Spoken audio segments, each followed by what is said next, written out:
안녕하세요. 탈미드입니다. 이번 시간엔 The Cain Root and the Sages of the Talmud, 탈무드 시대의 현자들이 가지고 있었던 가인의 뿌리에 대해서 보도록 하겠습니다.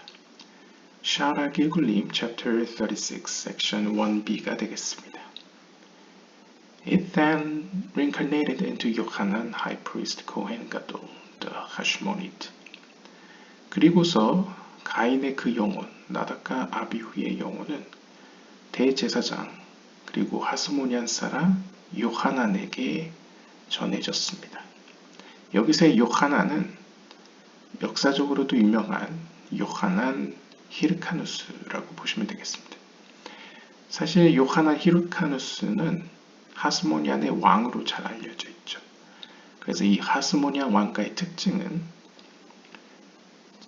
정치적 지도자의 어떤 권한과 제사장의 권한을 모두 한 사람이 가지고 있었던 시대라고 표현할 수 있겠습니다.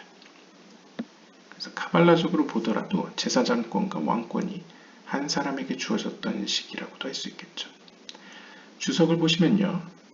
What requires investigations is why he ended up going off the way. 미드라시에 따르면 어째서 이 사람이 결국에는, 즉 마지막에는 바른 길에서 벗어났는지는 우리가 좀 더 조사가 필요하겠습니다. 라고 표현합니다.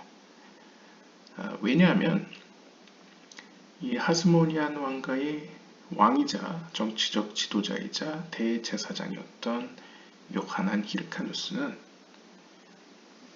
저도 잘 기억은 안 나지만 바리새인들과 처음엔 잘 지내다가 어떠한 사건을 전환점으로 바리새인들과 척을 지고 사두개인들과 이제 친하게 지냅니다. 따라서 이 글을 쓰는 혹은 이 글을 쓰는 랍비 유대교의 어떻게 보면 선배가 되는 정신적 조상들이 되는 바리새인들을 버리고 사두개인들을 택했다는 점에서 어떻게 보면 왜 그러했을까? 라는 의문이 드는 인물이라는 것이죠. 어쩌면 그렇기 때문에 가인의 영혼이 이 사람에게 왔다라고 생각했을지도 모르겠습니다. 어쨌든 이 요하난 히르카누스는 당대의 굉장히 강한 왕이었고 역사적으로도 헤롯 대왕의 조상인 이두메인을 아마 이스라엘에 정복하여 편입시킨 인물일 걸로 제가 기억하고 있습니다. 그리고 이 사람 이후에는 then into Akavia, the son of Mehalelel, 우리가 이전 영상에 봤던 메할렐렐의 아들 아카비아에게 전해졌고요. And after, 그리고 나서는 into Rabbi 요하난 벤 사카이 하코엔, 그리고 제사장 요하난 벤 사카이에게 전해졌습니다. 이 사람도 유명하죠. 사실상 유대교의 명맥을 이어간 중요한 랍비라고 할 수 있겠고요. From there, it reincarnated into Rabbi Akiva ben Yosef. 그리고는 마침내 자주 등장한 요셉의 아들 아키바 랍비에게로 전해졌습니다. 아키바 랍비에게로 이제 다시 시작했다는 것이죠. And this is the secret of what is written. 그리고 로시아샤나 31장 뒷면에서는 이렇게 기록하고 있습니다. Three lived until 120 years of age. Moses, Rabbi Yochanan ben Zakkai, and Rabbi Akiva. 세 명의 인물이 120년간 살았습니다. 즉 120이라는 횟수를 살고 죽었다는 것이죠. 그들은 바로 모세와 요하난 벤 사카이 랍비와 아키바 랍비입니다.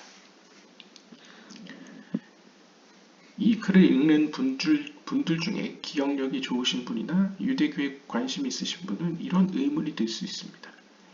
It needs to be understood why Hillel, who also lived to 120, is not mentioned. 아니 예전 영상에서 모세와 힐렐은 둘 다 120년을 살았다고 하는데 왜 여기서는 힐렐이 빠져 있습니까? 라고 질문을 던질 수 있습니다. Perhaps because Hillel, who is from the side of Chesed, has less Cain or connections. 일단 우리가 예상할 수 있는 건 첫 번째로 힐렐의 경우에는 샴마이와 반대의 성향으로서 가인보다는 헤세드의 측면을 대표하기 때문에 빠졌다고도 예상할 수 있습니다. Later, 그러나 이후에 Moshe and Hillel are equated in their lifespan and humility. 그럼에도 불구하고 이후에 힐렐은 모세와 더불어서 120년이라는 숫자를 꽉 채워서 살게 됐고 모세와 비슷하게 겸손하고 온유한 사람으로 평가되어지었습니다. 사실 모세는 우리가 편의상 아벨의 측면이라고 하지만 사실은 헤세드와 게브라를 초월하는 다트라는 숨겨져 있는 세피라에 위치하는 파르주프로서 모세를 언급합니다. 사실 모세는 헤세드도 아니고 게브라도 아니죠. 어떻게 보면 그걸 초월했던 인물로 보통 비춰지는데요. 그러면 오히려 힐렐이 모세와 비교된다는 것 자체가 어떻게 보면 힐렐에게는 어떻게 보면 영광스러운 일이라고 표현할 수 있겠죠. 어쨌든 힐렐은 그러한 자격을 얻었다라고 그것을 인정해야 된다라고 볼 수 있겠습니다. And Rabban Yochanan and Rabbi Akiva are mentioned close by. 그리고 모세를 기초로 본다면 힐렐과 더불어서 요하난 벤 사카이와 아키바 랍비 역시도 모세와 비교되고 준한다라는 점에서 오히려 어떤 측면에서는 일반적인 유대교의 관점에서는 뒤에 등장한 이 힐렐, 요하난, 아키바를 이제 좀 더 이제 지켜주었다. 이렇게도 볼 수 있을 것 같습니다. 더구나 there we explained that there were two categories. 그리고 우리는 지금 두 카테고리를 중심으로 설명하고 있지 않습니까? 즉 아벨의 측면과 가인의 측면을 설명하고 있는데 특별히 지금 우리는 계속 가인의 측면만 포커스를 맞춰서 보고 있습니다. 왜냐하면 결국 이 세상의 완성은 가인의 측면이 고쳐짐으로써 마지막 구원이 임하게 되고 이 글의 1차 독자는 하임 비탈이라는 가인의 영혼을 가지고 있는 사람이기 때문에 그 방향으로 지금 설명될 수밖에 없다는 것이죠. 따라서 아벨의 측면에 가까운 힐렐은 이 목록에 포함되기에는 좀 애매하다. 그 정도로 볼 수 있을 것 같습니다. 모세는 이제 좀 초월하기도 했고 이전 영상에 보시면 랍비 아키바와 어떤 영적인 연결고리가 있기 때문에 언급된다는 것이죠. 또 다른 이 세 명의 공통점을 보시면요. Moses spent 40 years in the house of Pharaoh, 40 years in Midian, and 40 years leading the Jewish people. 모세의 경우에는 첫 40년은 파라오의 집에서 자라났고 중간 40년은 미디안에서 살았고 마지막 40년은 이스라엘 백성들을 지도하였습니다. 이끌었습니다. Rabbi Yochanan ben Zakkai spent 40 years in business, 40 years learning, and 40 years teaching. 요하난 벤 사카이의 경우에는 40년은 사업에 몰두했었고 중간 40년은 토라와 탈무드를 배웠고 마지막 40년은 제자들을 가르쳤습니다. Rabbi Akiva was a simpleton for 40 years. 랍비 아키바 역시도 첫 40년은 토라와 탈무드와 거리가 먼 무지한 사람으로 살았습니다. 아마 목동이었을 겁니다. Then he learned for 40 years, and then he taught for 40 years. 그리고 중간 40년은 토라와 탈무드를 배웠고 마지막 40년은 마찬가지로 제자들을 양육했습니다. This relates to the secret of the three heads of Keter. 이 세 명의 모습들은 이전 영상에 말했던 케테르가 가지고 있는 세 개의 머리들과 관련이 있습니다. 즉 가인에게 원래 주어졌었던 그 장자로서의 권한이죠. See above at length. 이에 대해서는 이전 영상의 긴 내용을 참고하시고요. From the lowest head of Keter comes the first 40 years of being in the house of Pharaoh, business, simpleton. 일단 이 세 명의 공통점은 케테르의 가장 낮은 머리로서는 첫 40년에 대응되며 이것은 각각 파라오의 집에서 자라났거나 사업을 했거나 혹은 무지한 사람으로 살았던 이 첫 번째 40년이 바로 케테르가 가진 세 개의 머리 가운데 가장 낮은 수준의 머리와 대응된다 라고 보시면 되겠고요. 두 번째 수준의 머리는 두 번째 40년과 연관되어 있는데요. 즉 미디안에서 살았다거나 토라와 탈무드를 배우는 기간과 관련이 있다고 볼 수 있겠습니다. 그리고 마지막 40년은 케테르가 가진 가장 높은 수준의 머리와 관련되어 있는데 바로 이스라엘 백성들이 지도하거나 혹은 제자들을 가르치는 것과 관련이 있겠습니다. There are other ways to align. 이런 식으로 40년들을 해석하는 방법에는 그 밖에 다른 여러 방법들이 존재할 것입니다. The days of our years are 70. 시편 90편에 따르면 우리의 연수는, 즉 우리가 사는 횟수는 70세입니다. 즉 70년입니다. 라고 표현합니다. They come from the seven lower sphirot, each one inclusive of 10. 여기서의 70이라는 숫자 값은 하위의 세피롯을 의미하는 7개 곱하기 각각이 10개의 하위의 세피롯을 포함함으로써 70이라는 숫자 값이 나옵니다.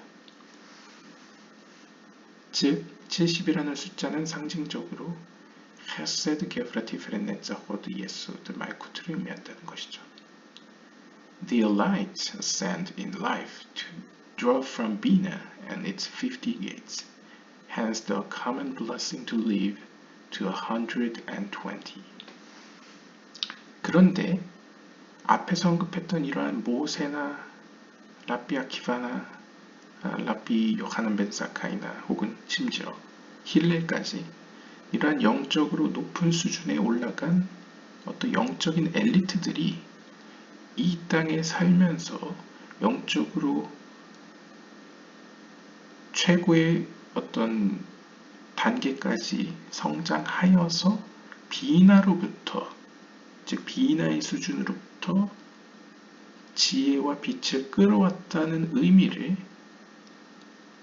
이 시편 90편에서는 시편 90편이 아니고 그들이 산 생애를 120년이라고 표현하고 있습니다.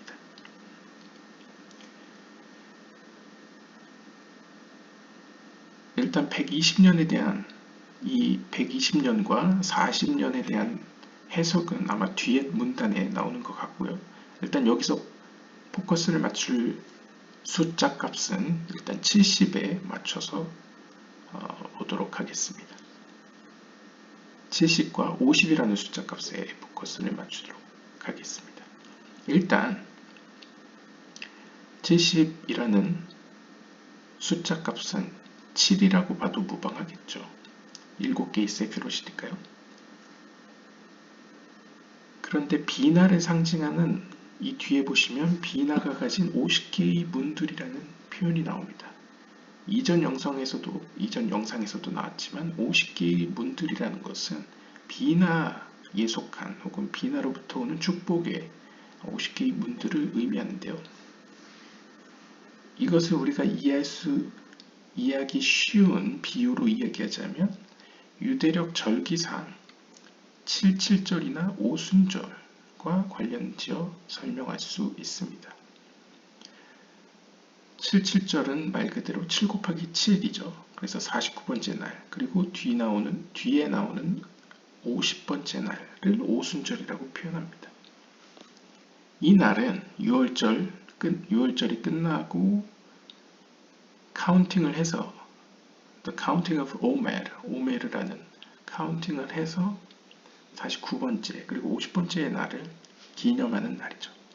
이것은 상징적으로 각각의 세피라가 일주일에 해당됨으로써, 그러니까 어떻게 보면 7 곱하기 7이라는 숫자 값은 각각의 세피라가 자기 안에 7개의 세피라를 품고 있는 것과 같다고 표현할 수 있겠죠. 그래서 7 곱하기 7인 것이죠. 그런 의미에서 한 주를, 일주일을 말쿠트에게 대응시키고 그 다음 한 주를 예소드에게, 그 다음 한 주를 호드에게, 그 다음 한 주를 네차흐에게, 그리고 티페레트에게, 게브라에게, 헤세드에게 하면 총 7 곱하기 7에서 49일째가 됩니다. 49일째가 되면 상징적으로 모든 제이람핀과 말쿠트의 측면이 완성되어진다는 의미를 갖고 있죠. 그리고 마지막 50번째 날이 되면 드디어 비나의 단기가 도래합니다. 그래서 비나의 수준을 상징적으로 50번째 혹은 50개의 문들이라고 표현을 하는 것이죠. 그러한 의미에서 비나로부터 뭔가를 끌어온다. To draw from 비나 혹은 It's 50 gate, 50개의 문들이다 라고 하면 다 이러한 영적인 엘리트들이 그들의 삶 가운데에서 비나의 수준으로부터 지혜와 빛을 이 땅으로 끌어올 수 있는 능력을 가졌었다. 이렇게 보시면 되겠습니다. 그런 의미에서 시편 90편은 70이라는 횟수는 우리의 수이다 라는 식으로 이제 표현한다는 것이죠. 즉 우리의 수라는 건 어떤 의미로 제이람핀과 말쿠트가 자신들이 비나를 향해 혹은 우리를 향해 던지는 메시지라고 가발라 학자들은 봤던 것 같습니다. 즉 자기네들을 가리키는 시간적 표현이다. 이렇게 해석할 수 있겠죠. 자, 그러면 이제 120세 그리고 왜 40 곱하기 3으로써 120인지 그걸 또 살펴봐야겠죠. 그 다음 문단을 보시면 Keter and Bina are intrinsically related. 재밌게도 케테르와 비나는 내면적으로 연결되어 있습니다. 아니 호크마가 있는데 왜 호크마는 건너뛰고 케테르에서 비나로 가느냐? 이거는 일단 이전 영상을 떠올려 보시면 케테르 혹은 아티크 요민으로부터 게브롯을 받는 비나의 모습을 그리고 있죠. 그래서 거기서의 비나는 이마 일라 상위의 어머니라고 불려졌습니다. 즉 거기서는 이제 파르조프의 용어로 상위의 어머니가 아틱 요민으로부터 게브롯을 받는다. 이런 식으로 표현했었죠. 주석을 보시면요. The name of Keter is Ehye Asher Ehye. 케테르에 붙여진 하나님의 이름은 에흐예 아쉐르 에흐예. 직역하면 나는 나일 것으로서 나이다. 이런 의미로 볼 수 있겠죠. 그리고 비나는 조아르스에 따르면 에흐예라고 합니다. 그러니까 케테르의 이름과 비나 이름이 똑같이 에흐예라고 조아르스에 나온다고 하네요. 그런 설명도 가능하겠지만 제 개인적인 해석으로는 사실 케테르 호크마라는 것은 사실 비유적으로 물방울이라고 볼 수 있습니다. 그러니까 케테르가 일종의 수도꼭지라고 한다면, 하지만 수도꼭지긴 하지만 우리에게 인식되지 않는, 즉 근원을 알 수 있는, 근원을 알 수 없는, 즉 도대체 그 수도꼭지에서 나오는 물이 도대체 어디서 비롯되었는지는 알 수 없는 신비한 수도꼭지라고 표현했을 때, 호크마는 그 수도꼭지에서 방금 똑 떨어진 물방울 그 자체라고 볼 수 있겠죠. 그래서 호크마는 사실 이 세계에서는 숨겨져 있다고 봐도 무방합니다. 왜냐하면 우리가 물방울 자체를 어떤 관찰의 대상으로 잘 보진 않죠. 오히려 우리가 그 물방울이 있다는 걸 인식하는 순간은 그 물방울이 바닥에 있는 어떤 양동이에 떨어져서 소리가 난다거나 혹은 그 물방울이 어떤 종이나 어떤 패브릭에 떨어져서 모양이 변형된다거나 혹은 젖어드는 모습이 나타난다거나, 그러니까 시각적으로나 청각적으로나 어떠한 경로를 통해서 인식되어져야지만 우리가 그 물방울이 있었다는 걸 알지 않습니까? 마찬가지로 어떻게 보면 케테르의 의지가, 즉 하나님의 의지가 실제로 우리에게 인식되는 수준은 비나라는 수준입니다. 그래서 어떤 경우에는 심리학적으로 이 비나의 수준을 의식의 단계라고 하고 호크만은 무의식의 단계라고 표현하죠.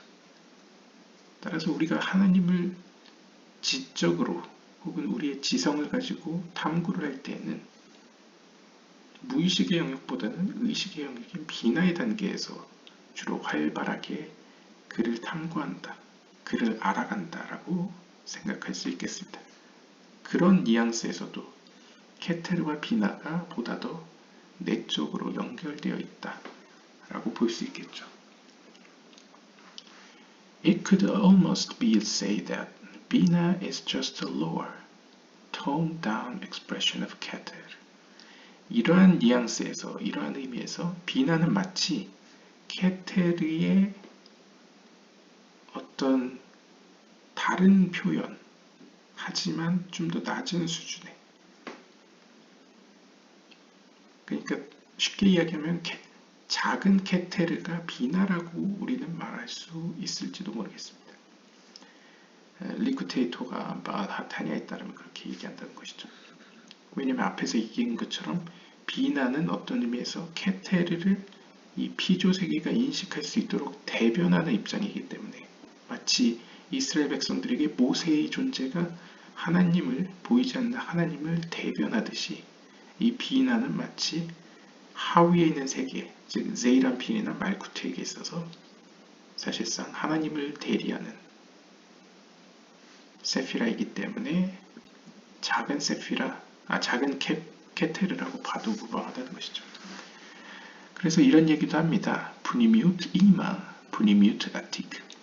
The internal point of ima links to the internal point of atik.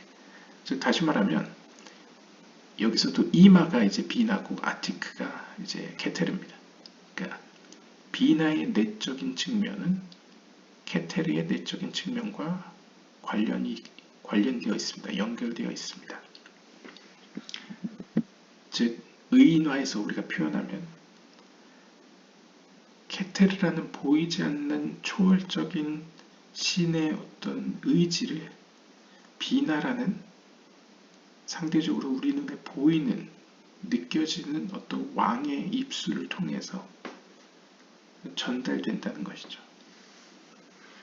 그렇다고 신이 둘은 아닙니다. 이게 같은 한 신을 이제 여러 모습으로 표현하기 때문에 유대교에서는 이제 다신 쪽으로 가진 않고요. 피르케이 아봇에 따르면 age 40 for Bina, 40년이라는 혹은 40세라는 숫자 값은 비나를 위한 것입니다. 라고 이야기하고 있습니다. 사실 이제 직역하면 우리가 영적인 이해를 갖게 되기 시작한 나이는 40세쯤 돼서야 일어난다. 뭐 이런 의미로 썼겠죠. 하지만 우리는 이제 그 이해라는 단어를 이제 비나를 세피로 체계로 세피라로 해석을 했을 때는 그 비나에게 붙여지는 숫자 값은 40이라는 숫자로 이제 해석을 할 수 있는 거죠. 그랬을 경우에 The three heads of Keter manifest through three aspects of Bina, thrice 40. 그 40이라는 숫자가 일종의 비나를 상징하는 각각의 단계를 셋으로 나눠서 표현한 것이라면,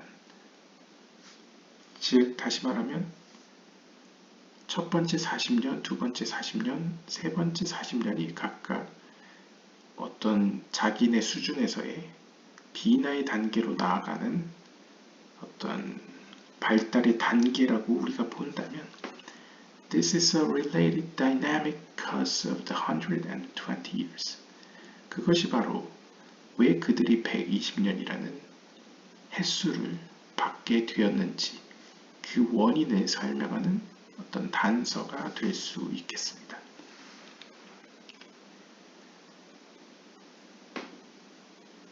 제 개인적으로 표현한다면 40이라는 숫자는 일종의 내가 네페시의 수준에서 40이라는 완성수를 완성하면 40년이라는 횟수를 완성하면 그 네페시를 다 고친 거와 마찬가지라는 것이죠. 그리고 그 다음 루아흐의 측면에서 루아흐를 다 고친 것을 40년이라고 표현한 것이고 그 다음에 네샤마의 단계를 고친 것을 또 40년이라고 표현한 것이죠. 그럼 총 120년 동안 나는 비나의 수준의 네페시 루아흐 네샤마를 고쳤다. 뭐 이런 식으로 이해할 수 있겠습니다.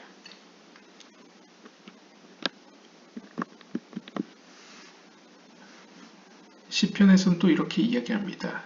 And you made him me'ot or me'at, then divine. 이것도 이제 유명한 구절 중 하나이죠. 하나님 당신께서는 사람을 이제 번역에 따라서 하나님보다 조금 못하게 만드셨습니다. 혹은 천사들보다 조금 못하게 만드셨습니다. 하여튼 중요한 건 거룩한 존재들보다 약간 못하게 만들었다는 것이죠.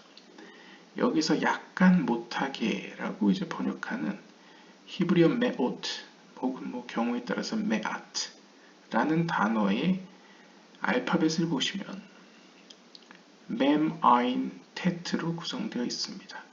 따라서 총 숫자 값은 119라는 숫자 값이 나오게 됩니다. 그런데 여기서 재밌는 사실은 119라는 숫자 값은 앞에 등장했던 이 비나의 완성을 의미하는 비나의 수준으로 도달하는 것을 의미하는 120이라는 숫자에서 1을 뺀 숫자와 같습니다. 우리가 흔히 50개의 문들이라고 표현하는 것도 사실은 50번째 문이 메시아와 관련되어 있기 때문에 그리고 아직 이루어지지 않은 마지막 구원과 관련되어 있기 때문에 실제로는 49개의 문들이라고 표현하듯이 이 120이라는 횟수는 상징적으로 119 플러스 1이라는 것이죠. Which draws from the infinite 50th gate and is thereby superhuman and heavenly. 그래서 이 주석가도 여기서 설명하기를 이 120이라는 완성체의 숫자는 바로 50번째 문, 무한한 50번째 문으로부터 빛을 끌어오고 그 결과 슈퍼휴먼, 어떻게 보면 이제 직역하면 니체가 말한 어떤 초인적인 측면과 하늘의 수준을 의미합니다. 즉 완성을 의미하는 거죠. 49번째 문까지는 아직 완성이 아니고 플러스 1해서 이제 50이 되어야 이제 비로소 모든 것이 끝나는 완성을 의미한다고 할 수 있는데 마찬가지로 119에 더하기 1을 했을 때 120이 된다는 것이죠. 그렇기 때문에 119는 히브리어로 메아트, 조금 못하는 라는 이제 뉘앙스의 단어가 만들어지게 된다 라고 이제 설명을 할 수 있겠고요. One who merits to attain this sweetness all denim across the board. One who merits to attain this. 따라서 이 120이라는 어떤 연수를 살게 된 자, 앞에서 이야기한 어떤 모세나 라비 아키바나 요하난 벤 사카이와 같이 120이라는 횟수를 살 수 있게 된 자, 혹은 120이 상징하는 비나의 수준까지 도달한 자는 이 세상에 있는 모든 심판과 공의의 측면들을 모두 달콤하게 만듭니다. 즉 다시 말해 The 120 permutations of Elohim the name of the, 즉 다른 표현으로 이야기하면 하나님의 공의와 심판을 의미하는 하나님의 특별한 이름인 엘로힘. 보통 엘로힘이 이제 심판과 공의와 관련된 하나님의 이름입니다. 그래서 엘로힘에 대한 120개의 순열 혹은 뭐 알파벳의 배열들을 아는 자들이다. 즉 비유적으로 그러한 하나님의 지혜를 아는 자들이다. 뭐 이렇게 카발라적으로 해석할 수 있겠습니다. This is by virtue of the transcendental 120 connection. 그들이 이렇게 비나의 수준에서 120개의 엘로힘 하나님의 뭐 배열을 안다거나 순열을 안다라는 것은 결국 초월적인 120개의 영적인 통로들을 통해서 가능한 것이라고도 이야기할 수 있겠고요. These tzaddikim assured the human race the ability to reach for supernal linkage. 또한 이러한 의인들이 120이라는 나름의 완성을 성취할 수 있었다는 그 사실은 인류로 하여금 이러한 초인간적인 혹은 초월적인 비나의 단계까지 도달할 수 있다는 어떤 보장성의 어떤 희망을 불어넣어준다라고 평가할 수 있겠습니다.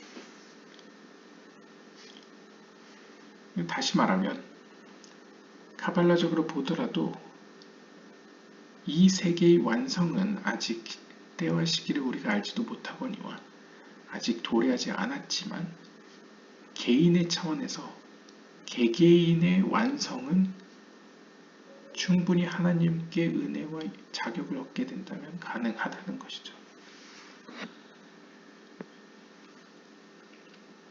Moses was in heaven thrice for 40 days and 40 nights. 신명기 9장 11절이나 18절을 보시면 모세는 신의 산에 올라가 하늘에 있으면서 40일을 주야로, 즉 40일간 낮이나 밤이나 40일간 3번 하늘에 머물러 있었다고 합니다. Which itself comes from the three heads of Keter in Bina.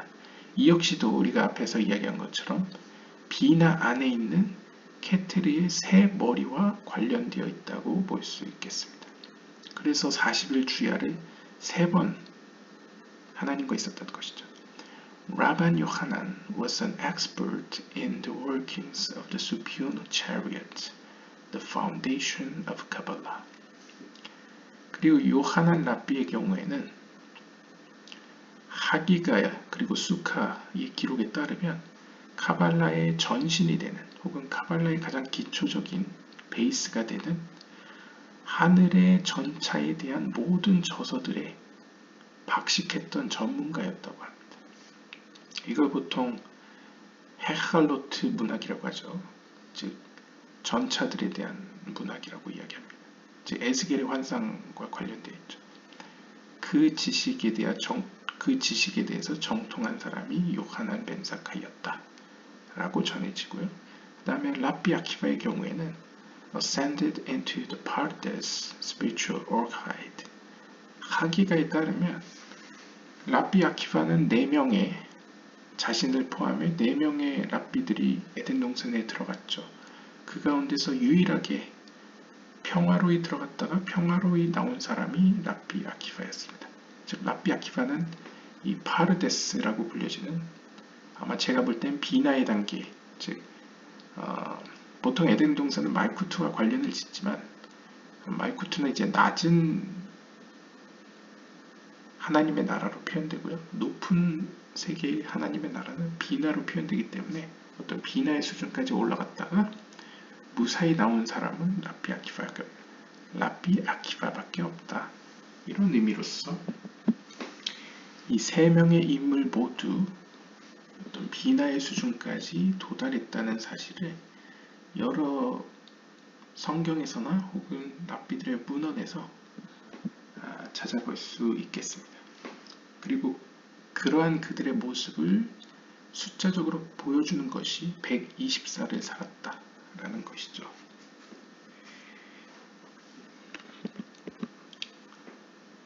Cain, the firstborn, has intense keter, or firstborn of the Sphirot connection. 다시 이제 가인에 대한 이야기로 돌아오면요.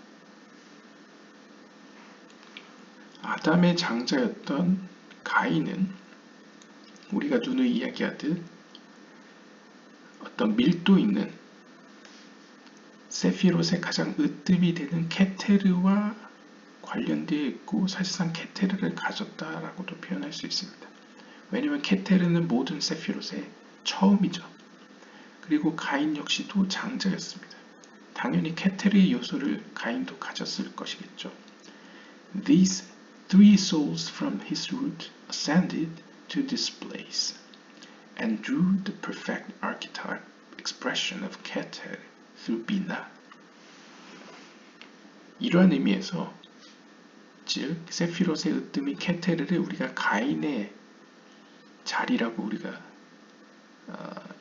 이름을 지어 본다면요. 앞에서 언급됐던 모세와 요하난 벤 사카이와 라비 아키바는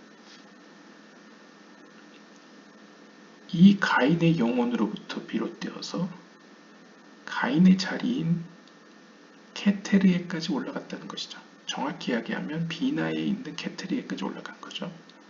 그리고 그 자리로부터 비나를 통해 그 케테르가 가진 세 개의 머리들 혹은 케테르가 완성되었을 때에 이 땅에 이루어질 모습을 혹은 지혜와 빛을 이 땅으로 끌어왔다는 것이죠. They each have the three heads expressing in themselves, and they each assume one of them related to each other. 그리고 이 세 사람은 각각 그 케테르가 가지고 있는 세 개의 머리 가운데 하나를 자기 자신과 관련지었다고 전해집니다. 케테르의 머리가 세 개이기 때문에 이번에 등장하는 인물도 세 명인 것이죠. Moses comes from the highest. 이때 가장 높은 수준의 머리. 거기에 이제 모세가 위치해 있고요. 그 다음에 두 번째 머리는 요하난 벤 사카이가 위치해 있고 세 번째 머리는 어떤 의미에서 요하난 벤 사카이의 제자인, 그러니까 직접적인 제자는 아닐 겁니다. 왜냐하면 두 사람 간의 연대 차이가 있기 때문에 직접 제자는 아니지만 제자의 제자겠죠. 하지만 이제 정신적 계승에서는 요하난 벤 사카이의 계보를 잇는 라비 아키바가 가장 낮은 수준의 케테르의 머리이다 라고 이해할 수 있겠습니다. Thus, 따라서 these souls had a strong connection to Moses, for all souls were included in his, but particularly those of these tzaddikim. 사실 거시적 관점에서 혹은 일반론적으로 설명하자면 모든 영혼들은 모세에게 빚지고 있다라고 볼 수 있습니다. 그렇기 때문에 모든 영혼들은 모세 안에 포함되어 있다라고 표현할 수 있겠죠. 왜냐하면 마치 아담으로부터 모든 인류가 나타났다고 우리가 표현하듯이 그리고 노아의 홍수 이후로 노아로부터 모든 인류가 나타났다라고 표현하듯이 모세 역시도 영적인 의미에서 모세가 토라를 받은 시점과 그 시점 이전이 완전히 다른 영적인 상태의 변화이기 때문에 모든 영혼들은 모세에게 빚을 지고 있고 어떤 의미에서 모세로부터 비롯되었다 라고도 볼 수 있다는 것이죠. 반대로 이야기하면 모든 영혼들의 속성과 성질들이 모세 안에 있었다라고도 표현할 수 있겠습니다. 그렇기 때문에 모세를 우리의 스승이라고 유대교에서 부르는 것이죠. 그러나 특별하게 모세는 앞에서 언급했던 요하난 벤 사카이와 아키바 라비의 어떤 우두머리 혹은 모세로부터 그 둘이 비롯되었다 라고 봐도 틀리지 않은 얘기가 될 것입니다. 그러니까 지금 세 명이 주인공이기 때문에 이렇게 이야기한다고 볼 수 있겠습니다. 주석을 보시면요. As mentioned presently, that they are from the arms level of Moses. 지금 이 문장에서 문단에서 이야기하는 것은 세 명의 케테르의 머리가 있는데 그 가운데서 모세가 가장 높은 수준이었지 않습니까? 따라서 요하난 벤 사카이와 랍비 아키바는 상대적으로 모세에게 있어서 팔의 수준이라는 것이죠. 그러니까 모세가 머리면 그 둘은 모세의 영적인 팔에 해당되는 영적인 수준이라는 것이죠. Just as the arms actualize thoughts in the mind, so do these tzaddikim bring to fruition the teachings of Moses. 그리고 실제적으로 이 팔이라는 것은 상징적으로 뭔가 구체화시키다, 실체화시키다라는 의미를 가지고 있죠. 이는 마치 모세가 가르친 내용들을 이 땅에 실체화하고 구체화시킨 요하난 벤 사카이와 랍비 아키바의 모습을 그대로 보여주는 것이라고 우리가 이해할 수 있겠습니다. This is in line with what is known simply about them, that they were great pillars who saved the Torah from going lost and greatly furthered the Torah's splendor. 또한 모세의 경우에는 최초로 하나님의 토라를 받은 사람이죠. 그리고 그 토라를 피르케 아봇에 나오듯 여호수아에게 전달했고 여호수아는 또 장로들에게 전달하고 이렇게 쭉쭉쭉 내려오지 않습니까? 그 쭉 내려온 전통을 잃어버릴 뻔한 시기가 한번 도래하게 되는데요. 그때가 바로 요하난 벤 사카이죠. 탈무드 이야기에서도 나오듯이 요하난 벤 사카이는 베스파시아누스 황제와 딜을 하여 오늘날의 야브네 혹은 얌니아라는 곳을 보장받아 거기서 유대 전통을 지키면서 학생들을 계속 가르칠 수 있게 됩니다. 그러니까 유대 전통을 이어간 사람이 요하난 벤 사카이죠.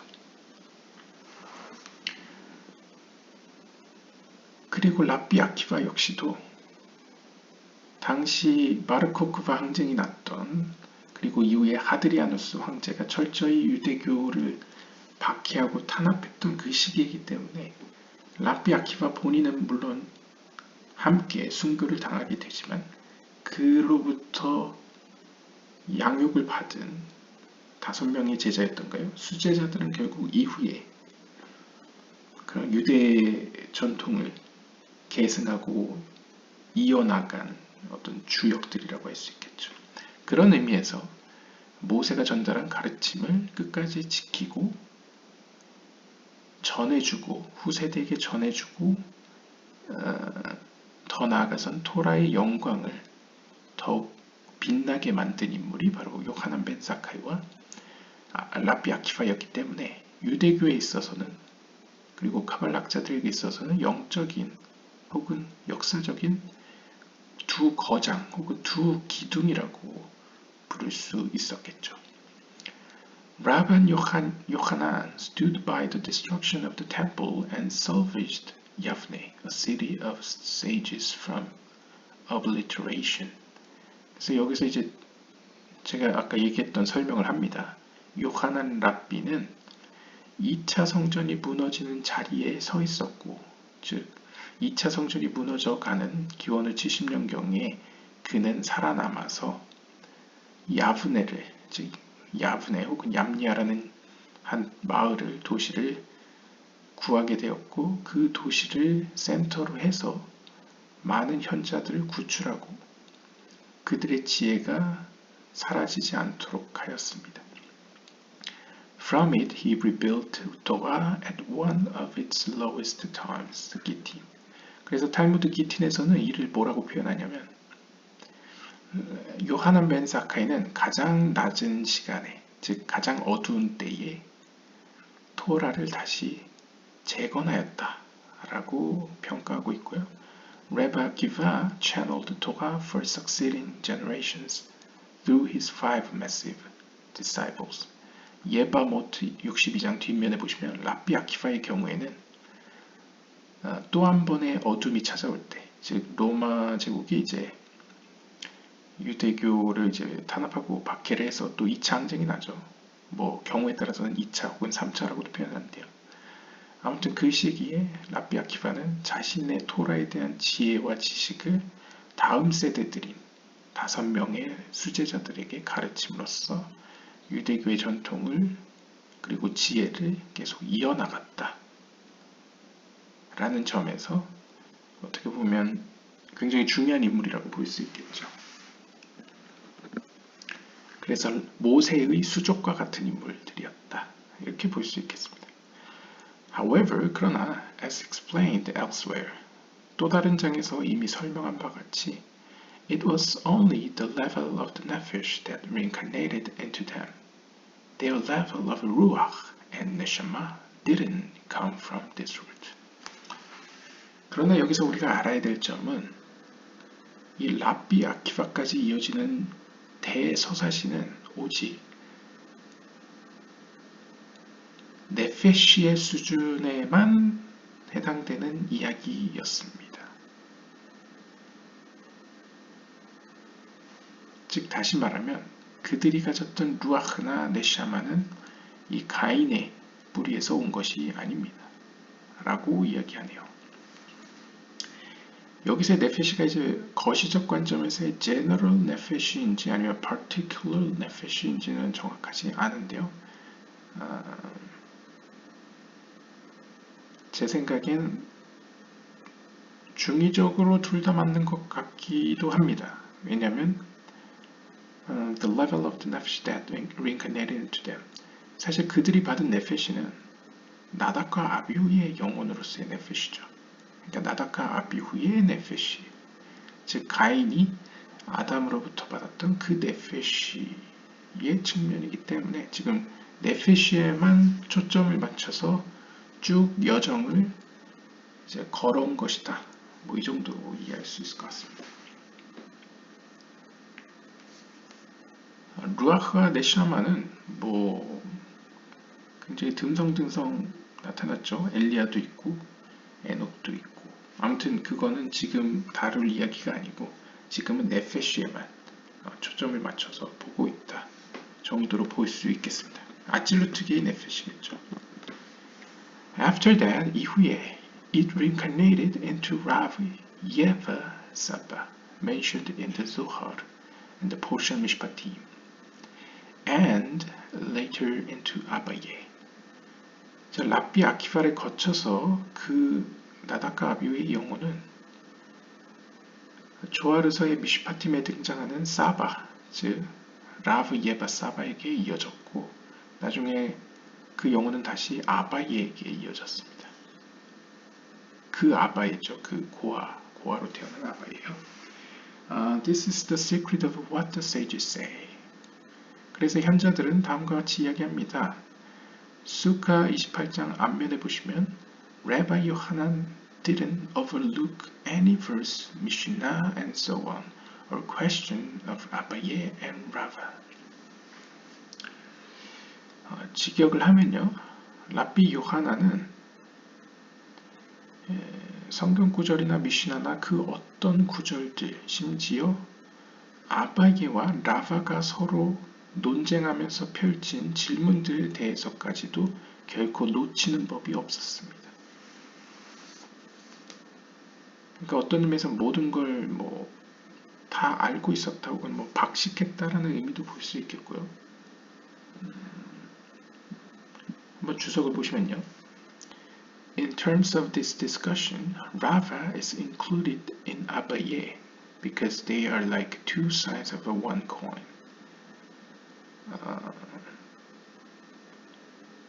이번 섹션에서 라바는 사실상 아바예 안에 포함되어 있습니다. 왜냐하면 이 둘은 사실 둘이지만 하나이기 때문입니다. 즉 한 동전에 두 면이 있듯이 여기서의 아바이와 라바는 사실상 하나와 같다는 것이죠.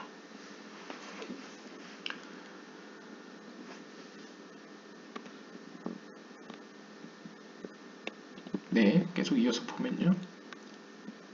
Then 그리고 나선 it came into Rav Achai. 그 나다카 아비의 영혼은 이제 라브 아하이에게 전해졌습니다. 이 라브 아하이는 one of the Rabbanan Savorai in 이불.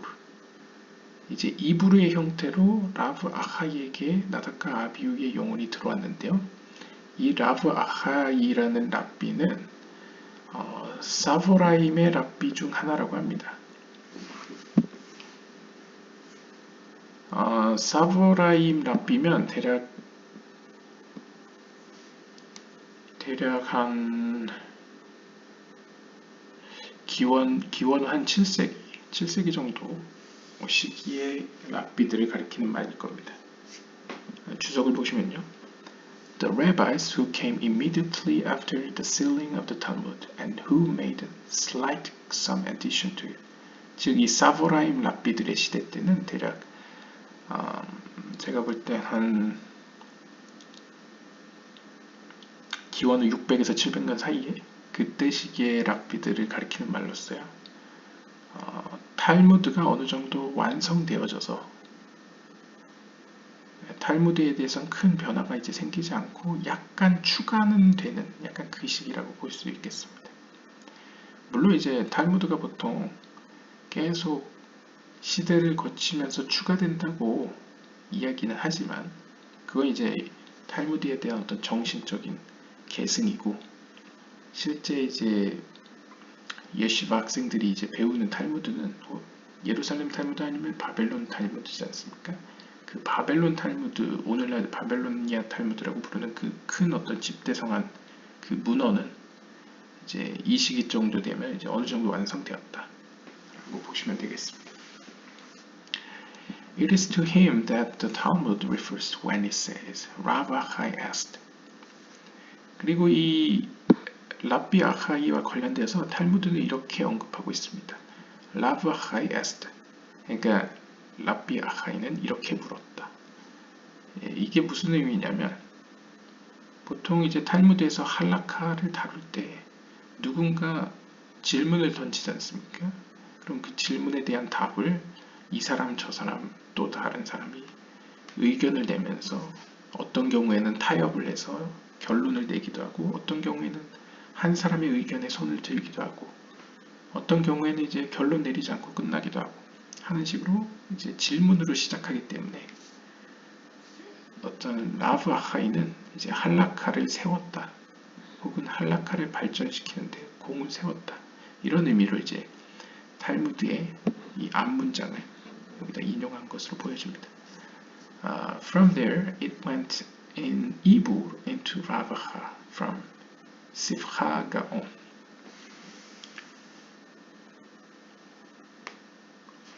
그 다음에 이름이 굉장히 유사한데요. 라브 아하이 여기도 라브 아하 이번에는 이제 시브하라는 도시에서 활동한 혹은 거기서 태어난 뭐 저도 잘 모르겠습니다. 근데 시브하 혹은 샤프하의 라브 아하가 라브 아하에게 이제 나다카 아비의 영혼이 들어왔는데요. 이 시기는 게오님 시대입니다. 그러니까 게오님 시대면 대략 기원은 700년에서 1000년까지 사이에 랍비들을 의미한다고 보시면 됩니다. 대략 한 기원은 8세기 정도에 살았던 랍비로 보여집니다. 대표적인 저서가 이제 샤일토트라는 책이고요. 아마 위키피디아 찾아보시면 샤일토트이라고 치면 나올 겁니다. 근데 이 샤일토트는 히브리어로 얘기하면 쉘랏입니다. 쉘랏 혹은 쉘롯. 그래서 이제 질문들이라는 의미의 책이죠. 즉 이거 역시도 아마 할라카와 관련된 저서일 텐데 지금 이 문단에 나오는 대표적인 인물들이 탈무드가 어느 정도 완성되고 나서 이제 그런 유대 율법에 나오는 그런 계명들을 어떻게 잘 지킬까 해가지고 할라카에 대한 질문들을 차곡차곡 쌓으면서 그에 대한 결론들을 도출하고 있는 시대의 사람들이라고 볼 수 있겠습니다. My teacher told me that Rav Achai himself was a Rav Acha from Shivcha. 저의 스승 이삭 루리아의 말씀에 따르면 여기서의 라브 아하이랑 라브 아하는 사실상 같은 인물이라고 합니다. 제가 볼 때는 이제 연대상으로 차이가 있기 때문에 아마 영적인 의미에서 마치 비나스는 곧 엘리야이다, 뭐 그런 뉘앙스랑 비슷하게 이제 라브 아하이, 이 사보라임 라비 시대의 라브 아하이와 그 다음에 게오님 시대의 라브 아하가 사실상 이제 영적으로 같은 인물과 다름이 없다, 이런 의미로 볼 수 있을 것 같습니다. 영적으로 같다는 거죠.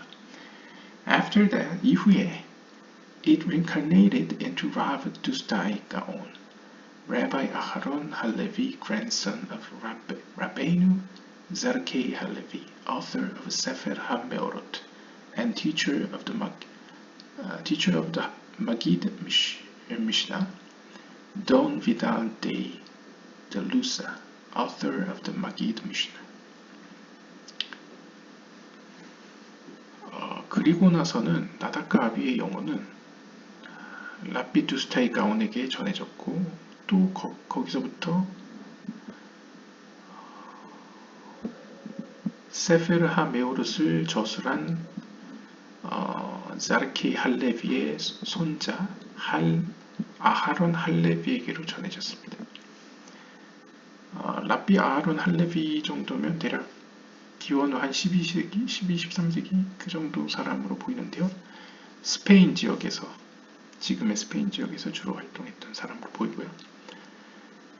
그 당시에는 이제 카발라나 유대 문학들이 이제 프랑스의 프로방스와 이제 스페인의 게로나 같은 곳을, 바르셀로나 이런 데를 중심으로 발달이 했기 때문에 그 시대의 사람들이 이제 언급하고 있는 것으로 보여지고요. 그 다음에는 그 영혼이 이제 마기드 미슈나라는 책을 저술한 돈 비당 데이 델루자. 델루자면 아마 툴루즈, 프랑스의 툴루즈는 아닐 텐데 하여튼 스페인의 툴루즈, 그곳에 있었던 그 보통 이제 유대교 문화에서는 책을 저술한 사람을 이제 어떤 책의 주인이라고 표현합니다. 그래서 여기서 이제 마기드 미슈나의 어떤 스승 혹은 선생 혹은 뭐 주인이었던 돈 비달 데이 텔루자라는 사람에게 이제 전해졌다라고 이제 표현하고 있고요. 그 이후에는 또 샤울 트리시다이 이게 갔다가 앤 레바이 요슈아 수리아노 라비에게 옮겨졌다고 합니다. 그러니까 거의 이제 가인의 영혼의 계보라고 할 수 있겠네요. Then 그리고 나서 it went to a young man whose name was Abraham. 그리고 나서는 아브라함이라는 이름을 가진 한 젊은이에게 그 영혼은 들어갔습니다. The Magid Mishnah was connected to the Rambam, and this is why he wrote the Magid Mishnah to explain the Mishnah Torah of the Rambam. 그리고 이제 한 기원후 한 10세기, 11세기 정도, 저도 잘 기억이 안 나네요. 12세기인 것 같습니다. 기원후 12세기 정도에 이제 람밤, 흔히 우리가 마이모니데스라고 부르는 라비 모셰 벤 마이모니, 그 사람이 이제 유대교의 그런 계명들을 쫙 집대성하여서 미시네이 토라라는 책을 썼습니다. 그런데 앞에 언급했던 마기드 미시나는 이 책에 대한 주석서이기 때문에 이 마기드 미시나를 쓴 돈 비달 데이 델루자는 영적으로 마이모니데스와 연결되어 있다는 것이죠. 뭐 꼭 영적으로 뿐만 아니라 정신사적으로 어떤 사람의 책을 주석을 썼다는 것은 그 두 사람이 서로 어떠한 정신적 공감을 했다, 어떤 시간을 초월해서 정신적 공감을 했다라는 의미에서도 둘은 연결되어 있다라고 충분히 이야기할 수 있을 것 같습니다. In general, those who wrote commentaries are related to the authors that they wrote on. 그래서 여기서도 이야기하죠. 보편적으로 누군가의 책에 대해 커멘터리를, 즉 주석서를 쓴 이들은 그 주석을 쓴 대상의 그 저자들과 어떤 의미에서 연결되어 있다고 말할 수 있습니다. In some cases, such as here, the connection is very great. 예를 들면 지금 마이모니데스와 그 다음에 돈 비달 데이 델루자이 같은 경우에 매우 강한 영적으로나 정신사적으로 굉장히 큰 커넥션, 연결이 있었다고 볼 수 있겠습니다. 그렇기 때문에 이제 돈 비달 데이 델루자가 수많은 책 가운데 이제 마이모니데스의 책을 이제 주석할 생각을 얻게 되었다. 이렇게 볼 수 있겠죠. Both Rabbi Yochanan ben Zakkai and Rabbi Akiva were simpletons for the first 40 years of their lives, because the nefesh of each was from the same level of drop, from the 10 that went out from Joseph the righteous between his fingers. 요하난 벤 사카이와 랍비 아키바 둘 모두 첫 40년간은 토라와 탈무드에 관심이 없던 그냥 무지한 자로서 살아갔었습니다. 왜냐하면 둘 모두 같은 수준의 네페시에서 비롯되었기 때문입니다. 그 네페시라는 것은 바로 과거 요셉이 자신의 손가락 사이에서 내뿜은 그 10개의 씨앗들 중에 하나로부터 비롯되었기 때문입니다.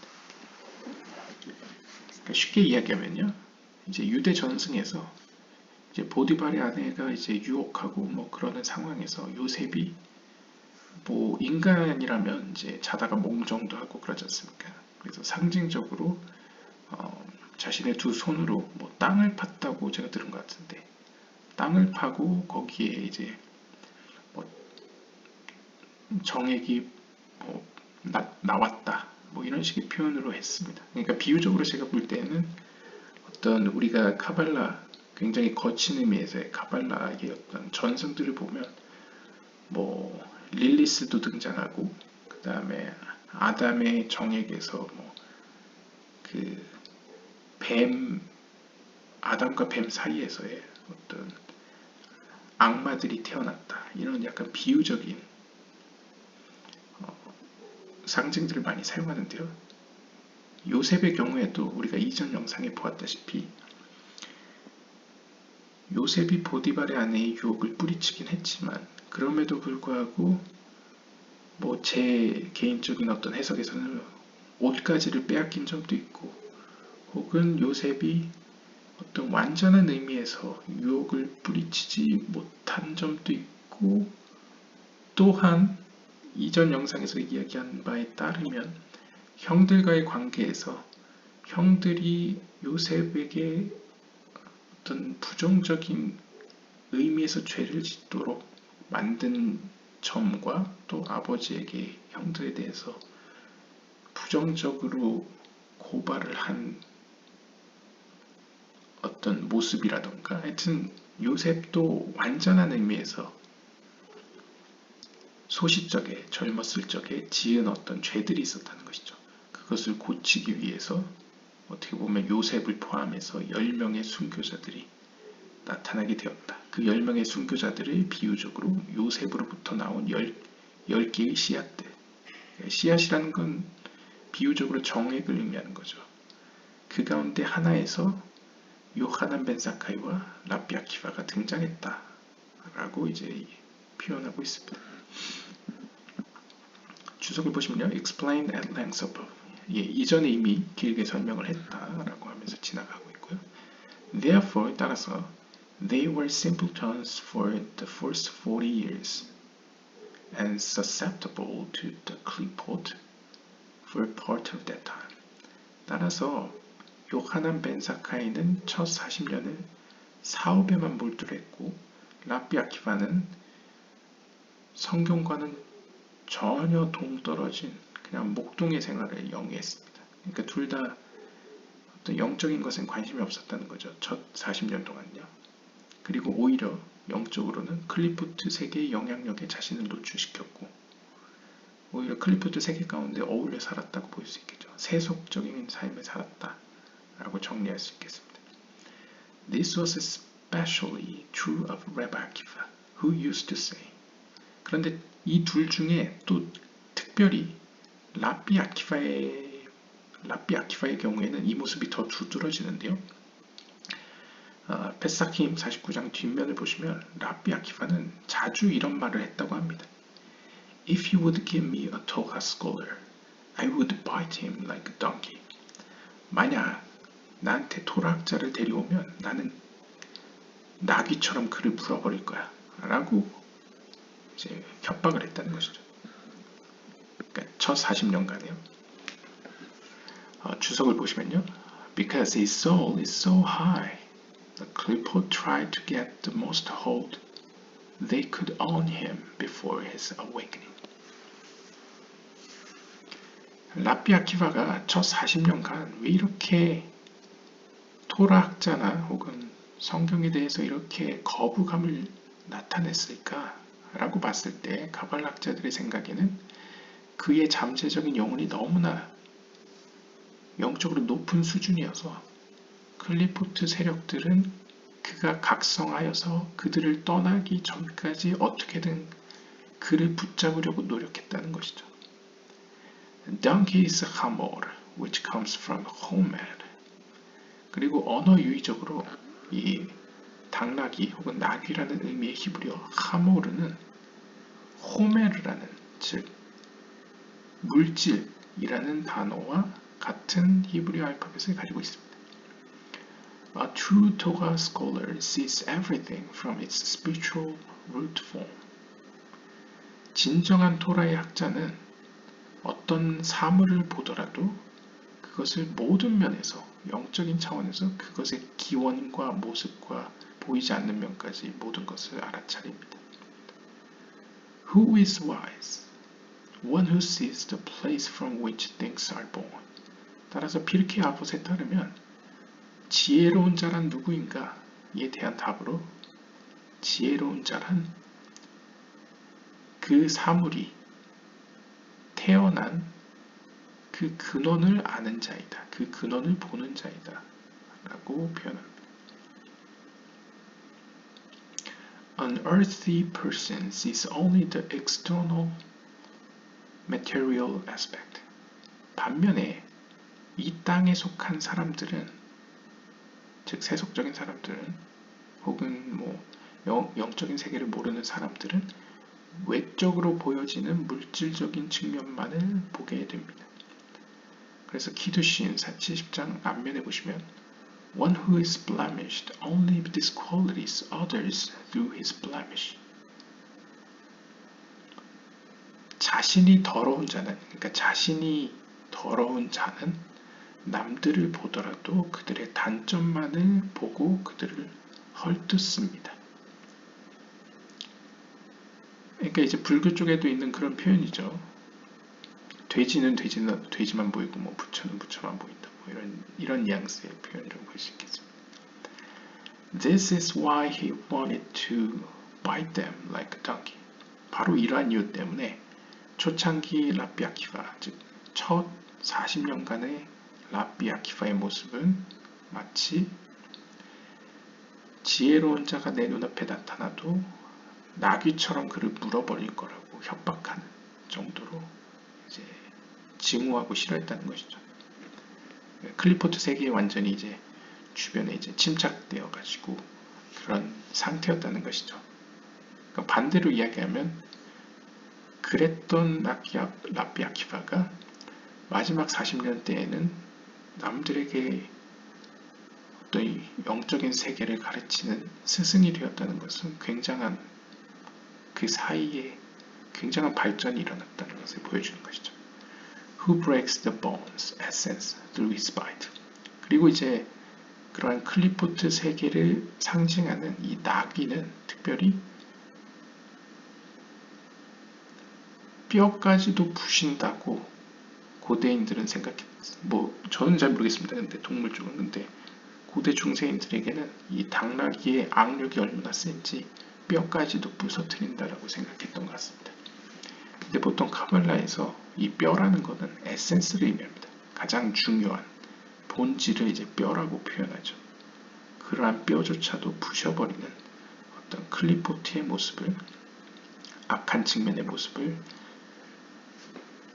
라피 아키바는 가지고 있었다. 근데 이것도 이해될 수 있는 것이 우리가 이전에 봤다시피 가인의 측면은 극단적인 면이 있다고 했죠. 악하면 진짜 악한 모습을 보이고 선하면 진짜 선한 모습을 보인다. 라는 점에서 뭐 이해될 수 있는 면도 있는 것 같습니다. 리쿠테이 모아란에 따르면 descent is for the sake of ascent. 우리가 떨어지는 것은 다시 올라가기 위함이다 라고 표현합니다. 즉 지금 떨어지는 것은 지금 생활이 어렵고 혹은 영적으로 실추된 것처럼 보여지는 것은 다시 올라가기 위함이라는 것이죠. 약간 뭐 사자성어의 세옹지마 비슷하기도 하죠. Rabbi Akiva had to pass through this state of being a physically based ignoramus in order for it to be the springboard for him to ascend to the opposite, the highest conceptual levels. 즉 요약하자면 라비 아키바가 이렇게 가장 낮은 수준에, 즉 영적으로 가장 낮은 상태에 있어야만 했던 이유는 그것이 일종의 점프대와 같이 영적으로 더 높은 곳으로 나르기 위해서 남들보다 가장 낮은 곳으로 떨어져야만 할 필요가 있었다는 것이죠. And so he was the only one of the four who entered the orchid of lofty perception, who entered and left in peace.